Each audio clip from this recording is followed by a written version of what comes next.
Hi viewers, welcome to homework online classroom. আমরা সবাইকে homework online ক্লাসরুমে স্বাগত জানাই। এসো আমরা দেখি ক্লাস 10-এর lesson 3, the passing away of Bapu. এখানে বাপু আমরা ব্যাপারটা কি খুব ভালো করে জানবো, কাকে বাপু বলা হয়, তার পাসিং অ্যাওয়ে হচ্ছে একটা ফ্রেজাল ভার্ব। পাসিং অ্যাওয়ে মানে কি সেটা আমরা জানবো। পাসিং অ্যাওয়ে মানে চলে যাওয়া, মৃত্যু হওয়া, মরে যাওয়া, চলে যাওয়া। পাসিং অ্যাওয়ে দূরে চলে যাওয়া। আমাদের দূরে যাওয়া বলতে এখানে মরা বোঝায়, মারা যাওয়া। তাহলে বাপু বলতে আমাদের বোঝায় বাপুজি বা মহাত্মা গান্ধীকে। তাহলে বাপুজি যখন আমাদের এই পৃথিবী ছেড়ে চলে গেল, তখন যে একটা ফাঁকা শূন্যতার সৃষ্টি হয়েছিল, সেটা নিয়ে আজকের পড়া। লিখেছেন নয়নতারা সেহগাল। নয়নতারা সেহগাল একজন বিখ্যাত পলিটিশিয়ানের ফ্যামিলির মেম্বার ছিলেন, বা বাড়ির লোক বড় পলিটিশিয়ান ছিলেন। তার বাড়িতে রাজনীতি হতো। বিখ্যাত একজন ব্যক্তি ছিলেন। তার নিজের আত্মজীবনী থেকে আমরা এই গল্পটা পেয়েছি, এই পড়াটা পেয়েছি। তাহলে অথারটা কি? অথার লেখকের সম্বন্ধে দেখে নাও। নয়নতারা সেহগাল 1927 সালে তার জন্ম হয়। Is one of the first family Indian writer in English to receive wide recognition. একজন বিখ্যাত লেখিকা যে সবার কাছে প্রশংসা পেয়েছিল, রেকগনাইজেশন পেয়েছিল, সম্মান পেয়েছিল। আর fiction deal with Indian response to the crisis brought about by political change. যখন তার লেখাটা ছিল, যখন আমাদের এখানে রাজনীতির পরিবর্তন হলো, পলিটিক্যাল চেঞ্জ হলো, সেই সম্বন্ধে। See on the Sahitya Akademi award. তাহলে সাহিত্য একাডেমি পুরস্কার পেয়েছিল 1986 for her Nobel rich like us. বড়লোক হও আমাদের মতো, এই গল্পটার জন্য। তারপর দেখা হচ্ছে the text and extract from. এই পড়াটা তার নেওয়া হয়েছে নয়নতারা সেহগালের মেমোরি, প্রিজন অ্যান্ড চকোলেট। তাহলে এটা নেওয়া হয়েছে দ্য স্টোরি অফ। এখানে কি থেকে নেওয়া হয়েছে? এই গল্পটা, এই কবিতাটা, এই পড়াটা নেওয়া হয়েছে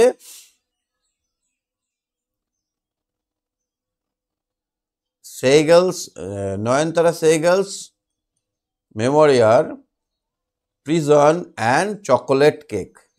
এই অংশ থেকে এইটা হচ্ছে মূল গ্রন্থের নাম। Recount the incident following the death of Gandhiji. যে পরিস্থিতিতে গান্ধীজির মৃত্যুর পর একটা ফাঁকা সৃষ্টি হয়েছিল, কাকে করা যাবে এবার?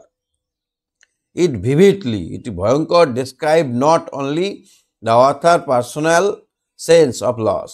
এটা শুধু নিজের ব্যক্তিগত মতামত নয়, but also the collective grief of entire nation at the passing away of Mahatma Gandhi. তাহলে এই গল্পটা, এই পড়াটা লেখা শুধু তার পার্সোনাল মতামত নয়, এটা গোটা ভারতবর্ষের গান্ধীজি চলে যাওয়ার পরে, মারা যাওয়ার পরের অবস্থাটাকে একটা আমাদের ইতিহাসের মতো আমাদের সামনে তুলে ধরছে। বুঝতে পারছো? ইউনিট 1 দেখো। I having tea at home on the evening 30th January, 30শে জানুয়ারি সন্ধ্যেবেলায় আমি চা খাচ্ছিলাম 1948 সালে। When I was called to Birla house by an urgent telephone. হঠাৎ করে আমাকে বিড়লা হাউসে ডাকা হলো, এমার্জেন্সি কল করে, আর্জেন্ট, এক্ষুনি এসো বলে। Gandhiji had been shot on his way to a prayer meeting. গান্ধীজিকে গুলি করা হয়েছে তার প্রার্থনা সভায়। I was numbed. আমি তখন একদম চম্বিত হয়ে গেছিলাম। With shock as I got into the car. আমি তখন এত ভয়ভীত হয়ে গেছিলাম, স্তম্ভিত হয়ে গেছিলাম, যে আমি তখন গাড়িতে তাড়াতাড়ি করে চাপলাম। শকড মানে হচ্ছে কি, শকড মানে আঘাত পাওয়া, ধাক্কা পাওয়া। নম মানে হচ্ছে কি, অ্যাডজেক্টিভ ফর্মে আছে, মানে আমি বেনে গেছিলাম, বা আমি অসাড় হয়ে গেছিলাম, এটাকে বলা হয়। অ্যাট দ্য বিড়লা হাউস, যখন বিড়লা হাউসে গেলাম, Gandhiji's relative and followers had gather round his body, তার বন্ধু বান্ধব, আত্মীয় স্বজন, তার ফলোয়ার্স যারা আছে সবাই ঘিরে ধরেছে চারপাশ থেকে। There was silent in the room as Gandhi breathe his last, যখন শেষ নিঃশ্বাস ত্যাগ করে তখন রুমটা একদম একদম পিন্ড অফ সাইলেন্ট হয়ে গেল। ওয়ার্ড অফ বাপুজির কথায় death had spread through the Delhi like flame fanned by wind. তাহলে বাপুজি বলেছিলেন কি, কি বলেছিলেন, যে Delhi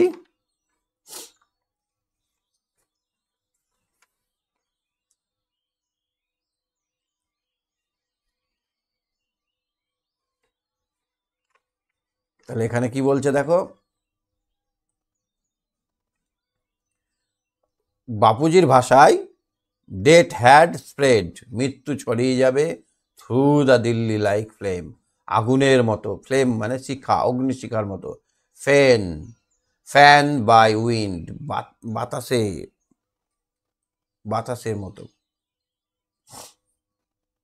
sad group of men and women had collected around Birla house, দুঃখিত মানুষজন সবাই বিড়লা হাউসে এসেছে। Out of every window one could see the বড় blur of face, তার ম্লান মুখটা সবাই দেখতে পাচ্ছিল, ঝাপসা মুখটা সবাই দেখতে পাচ্ছিল। They did not make a sound, তারা কোনো শব্দ করছিল না। There was an unnatural silence, অদ্ভুত রকমের একটা নিস্তব্ধতা। It was as if time stood still for those few minutes, এটা কয়েক মিনিটের জন্য স্থির হয়েছিল, মানে এইরকম সাইলেন্সটা কয়েকক্ষণ ধরে চলছিল, এক এক সেকেন্ডের জন্য না, অনেকক্ষণ ধরে সবাই নীরব। কি হবে? The people were too stunned to speak, মানুষ ছিল মানে কি বলবে কি করবে তা সেটা বুঝতে পারছিল না। টু টার্নস টু স্পিক, স্টান মানে কি, স্টান মানে মানে কি বলবো ওটা, স্টান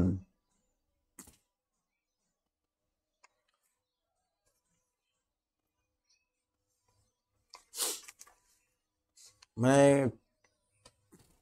নির্বাক হয়ে গেছিল। স্টান্ড করে না অনেক সময় গাড়ি ঘোড়ার স্টান্ড, সেইটা, ভয়েস ছিল না, হতভম্ব হওয়া যাকে বলা হয়। Ladder they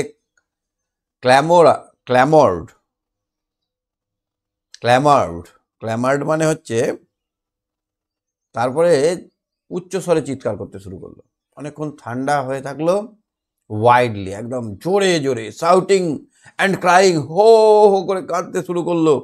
they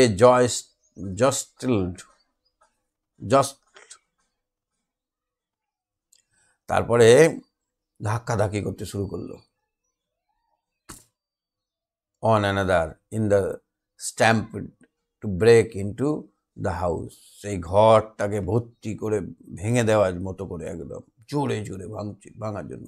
they calmed a little when it was announce that they would be allow to see Gandhi before the funeral, যখন গান্ধীজিকে যতক্ষণ না অ্যালাউন্স হলো যে তাদেরকে দেখানো হবে, গান্ধীজির শেষকৃত্যের আগে যতক্ষণ না দেখানো হবে, এই ঘোষণাটা যতক্ষণ না হলো, সবাই একদম হুড়োহুড়ি করতে লাগলো দেখার জন্য, সবাইকে দেখানোর অনুমতি যতক্ষণ না দেওয়া হলো। ফিউনারাল মানে হচ্ছে কি বলবো, অন্ত্যেষ্টিক্রিয়া, অন্ত্যেষ্টি মানে শেষকৃত্য, ফিউনারাল মানে হচ্ছে অন্ত্যেষ্টিক্রিয়া বা শেষকৃত্য। When one is faced with the shock of a loved one's death, যখন একজন এখানে কি হলো, হোয়েন ওয়ান ইজ ফেস্ট, যখন একজন উইথ দ্য শকড মানে আঘাত পেয়েছে, শকড মানে আঘাত পাওয়া, এ লাভড ওয়ান, যখন একজন নিজের ভালোবাসার থেকে আঘাত পায় তখন সে মারা যায়। ওয়ান উইম্পার্স, উইম্পার্স মানে হচ্ছে কি বলবো, উইম্পার্স মানে হচ্ছে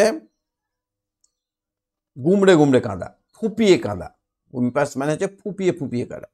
what will become of me now that he has left me, কি আর করা যাবে, এখন আমার কি করার আছে, যে তো আমাকে ছেড়ে চলে গেছে, এরকমভাবে জিজ্ঞেস করছে নিজেকে নিজেকে। This was surely the question uppermost in the mind of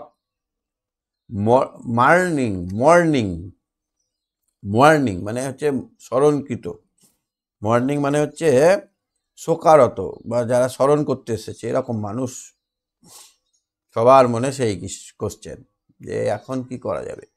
they looked like lost children, তারা মনে হচ্ছে তাদের ছেলে হারিয়েছে। It was the question in many of our heart as we sat, আমরা সেখানে বসে পড়লাম, আমাদের মনের মধ্যে কোশ্চেন এটা সবার, স্টিল শকড অ্যান্ড আনবিলিভিং,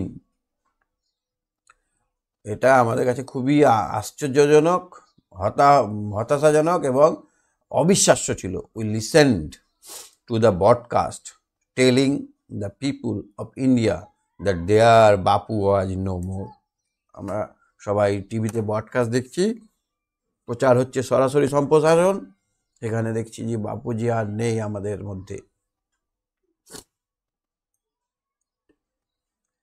ক্ল্যামার্ড মানে হচ্ছে জোরে জোরে চিৎকার করা। জস্টেলেড মানে হচ্ছে ফোর্স, ধাক্কাধাক্কি করা, পুশিং বাই। ওয়াম্পার্স মানে মেক লো ক্রাইং নয়েজ, ফুপিয়ে ফুপিয়ে কাদা। চলো আমরা কোশ্চেনগুলো দেখি। Gandhiji had been shot on his way to prayer, সিএরটা হবে, প্রেয়ারে আমরা পড়লাম the author came to know of Gandhi's dead by telephone call, telephone কলে ডাকা হলো। When one is faced with the shock of loved one's death, সে ওয়েম্পার্স করে, সে ফুপিয়ে ফুপিয়ে কাঁদে। কেমন করে কাঁদে? ফুপিয়ে ফুপিয়ে কাঁদে, গুঙিয়ে গুঙিয়ে কাঁদে। চলো দুয়েরটা দেখো। Fill in the chart with the information from the text. Date on which Gandhi was shot dead, এটা কি হবে? ডেট অন হুইচ, কবে গান্ধীজিকে শুট আউট করা হয়েছিল, বলো কি পড়লে তো এখনই, বলো না।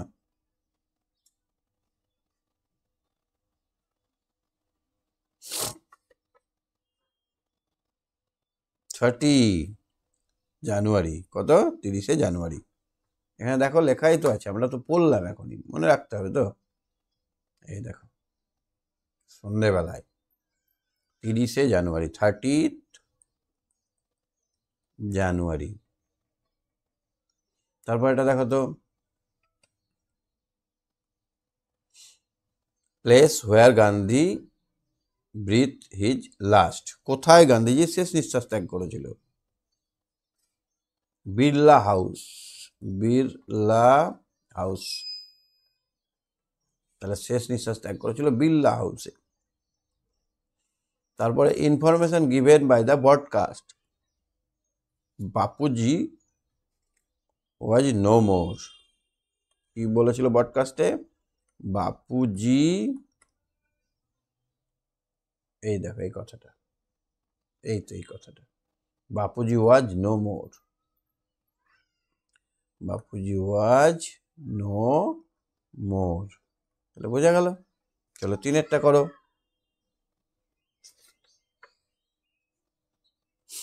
তিনেরটা দেখো, state whether the following statements are true or false. The author The author receive an urgent telephone call in the morning. ভুল, এটা false. ইভিনিং এ।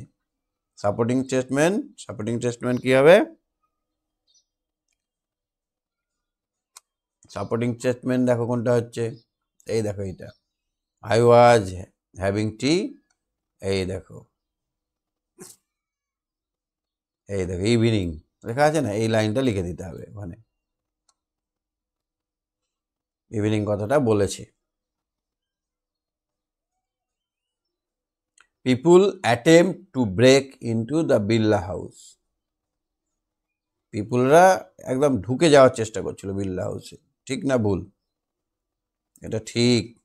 সাপোর্ট কি করবে সাপোর্টিং স্টেটমেন্ট? এই দেখো, এই যে এইটা, the people were too stunned to speak, এটা হয়ে গেল। তারপরে দেখো এইখানে, এই দেখো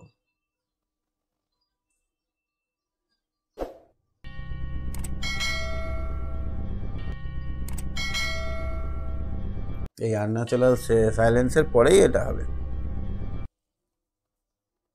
এই দেখো, দে জস্টেলড অন অ্যানাদার, এইখান থেকে এই লাইনটা লিখতে হবে, যা জস্টেল, এইটা,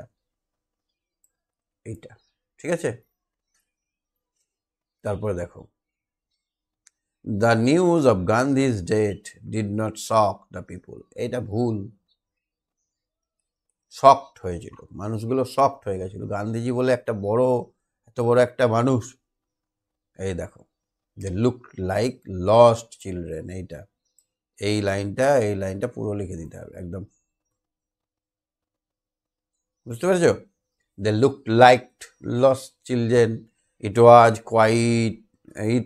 the question in many of our heart as we sat still shocked and unbelievable, এইখান থেকে।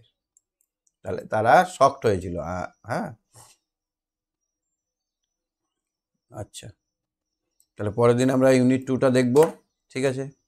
খুব ভালো করে পড়ে বুঝে নাও, ভালো করে কি করে উত্তর করতে হবে দেখে নাও। Tata, bye bye.